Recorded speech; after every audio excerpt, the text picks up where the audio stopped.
Sam जो hospital की घटना के बारे में बात कर रहे थे वो यही था कि ये 2 मेंटल पेशेंट्स हॉस्पिटल से भाग गए थे। इसके बाद बेका के नकली पॉप उसे बताते हैं कि उसकी नकली नानी का असली नाम क्लेयर है। उसने खुद अपने बच्चों को सूटकेस में डालकर एक कुएं में फेंक दिया था। उन्हें पता था कि बेका और टाइलर अपने ग्रैंडपेरेंट्स को विजिट करने वाले हैं, इसलिए उसने खुद से प्रॉमिस किया था कि वह एक अच्छा इंसान बनकर उनसे मिलेगी। पॉप बेका को उठाकर एक रूम में बंद कर देते हैं जहां बहुत अंधेरा था। बेका कैमरा की लाइट ऑन करती है और नानी को बहुत ही अजीब रूप में देखती है।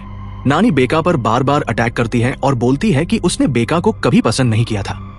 तभी अचानक बेका को एक टूटा हुआ कांच का टुकड़ा मिल जाता है जिसे वह नानी के पेट में घुसा देती है और लगातार हमला करके उन्हें मार डालती है।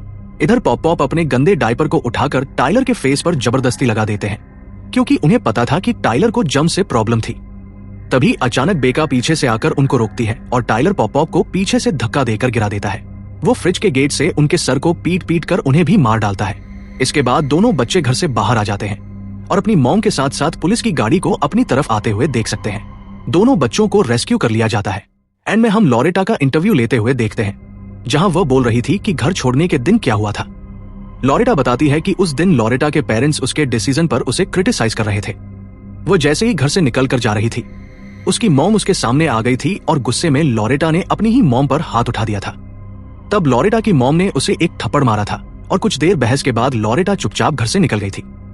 इस घटना के बाद उसके पेरेंट्स ने उससे बहुत बार कांटेक्ट करने की कोशिश की थी पर उसने उनके कॉल कभी रिसीव नहीं किए थे। वह कहती है कि उसे पता था कि बेका ये डॉक्यूमेंट्री इसीलिए कर रही थी ताकि वो लॉरेटा को अपने पेरेंट्स से माफी दिला सके। उसे ऐसा करने की जरूरत नहीं थी क्योंकि लॉरेटा को पता था कि अगर वह अपना गुस्सा और ईगो भुलाकर एक बार अपने पेरेंट्स से बात करती तो उसे माफी मिल जाती।